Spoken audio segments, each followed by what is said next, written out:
What's up, guys, and welcome back to another video. I'm Bandit Barney. We're in the middle of a showdown because today's video is all about how Showdown is really the best way to make money. Now, I'm not too good at it, and you can see here, we just got a minute or two left here. I'm gonna try and roll up on this I'm not too good at it. I can't even get on the train. What? Come on, you can't tell me that I'm not gonna get that kill. Oh! Ah! I'm not very good at Showdown, but it doesn't change the fact that it is the best way to earn money in the game. Now, you say, Barney, why do you say that? Well, it's because not only do you earn money, but you earn gold while you play Showdown. And essentially, gold is going to help you buy everything that money will too.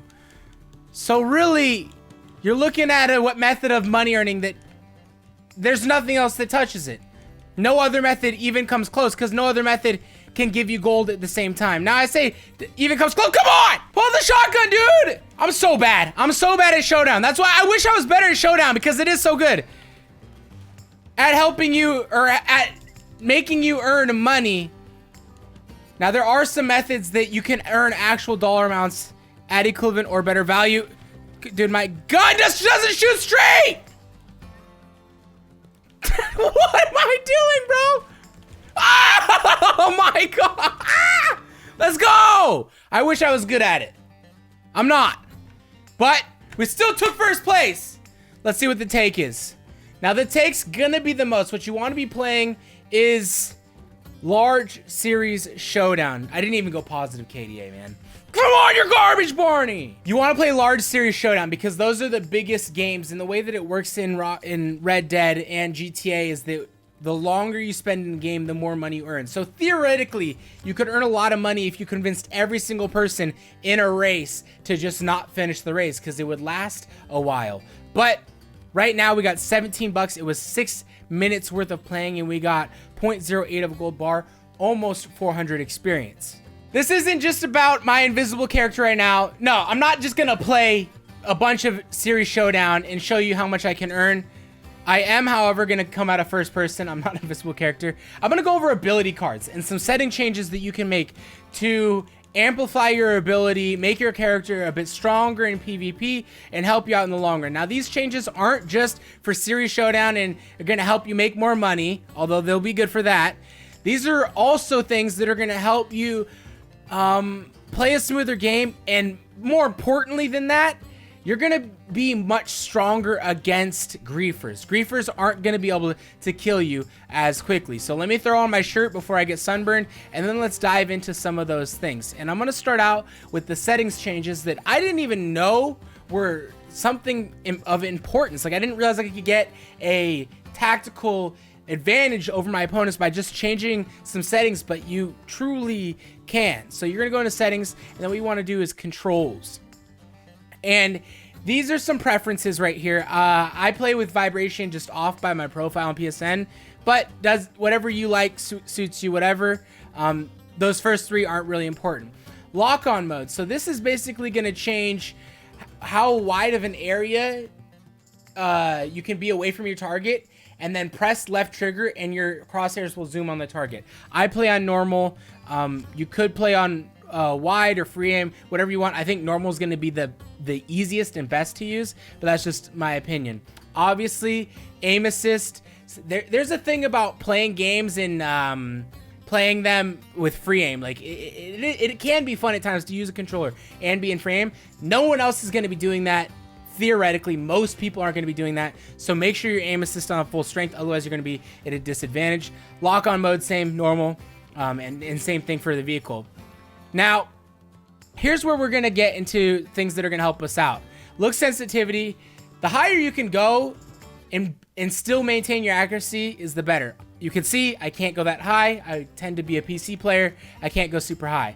And aim sensitivity is the same thing there. But this one is a huge one that I was not aware of. This is called aim look acceleration. And essentially what that is let's back out of our menu here. That's gonna be, when I'm looking down here, that's gonna change how fast I can look around. Right now I have it maxed out, so I accelerate to full capacity immediately.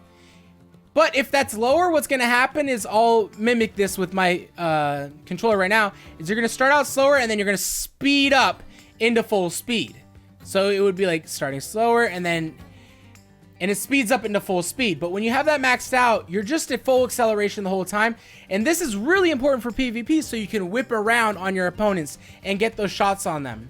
Make sure you do that. I didn't even realize that was the thing you could change, but it's basically taking the dead zone off your controller. Why would you want a dead zone if you're going to be competing against other players? Well, you don't. So just make sure you max that one all the way out. Aim, look, dead zone, similar thing. This is where it's a similar thing that just impacts your swinging and aiming and you're looking around. It means that when you move a little bit, there's a little bit of a dead zone, and so it'll just slow you up. Make sure you have this at 0. You want this at completely 0.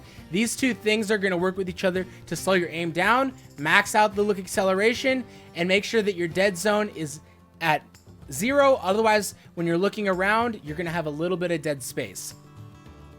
Now controls, that's preference, like look sensitivity. Aim, look, this is first person, by the way, so I just realized that. We don't need to go over this section. But then there's this thing right here, under accessibility. Tap assist. I've been, and you guys have probably too, in those fights where someone's trying to choke you out or you're trying to break free from your ropes. By nature, this thing is set on, I think, either off or 2 times. This is like, literally gives you an advantage. Just turn this thing up to 4 times. That way, if you ever get into a tap fight with another character, with another person, you could beat them. It gives you 4 times advantage over them if they don't have tap assist on. I don't know why you'd have a setting that gives you an advantage, but these settings give you advantage. Now, that's cool and dandy, good with the settings. Make sure you get those look sensitivity, preference-wise, how you want it, and then make sure your acceleration is max, your dead zone is minimum, and then get that tap assist all the way up. Now, let's jump into ability cards.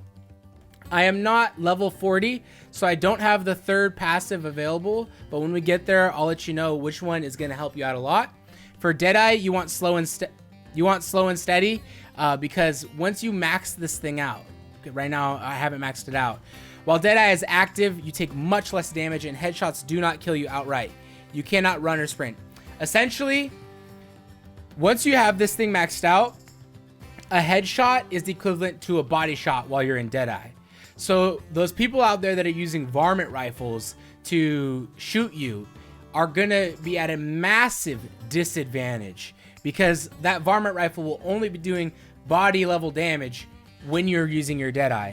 And the varmint rifle takes so many shots to shoot you. There's a lot of people that use it because of how accurate it is. You're gonna eliminate one-shot headshots while in Deadeye if you use this. Now our second thing is something that we're just gonna use to couple with this, because that's all cool and fine, but if you don't have Deadeye, you can't use it. That's where our first passive comes into play.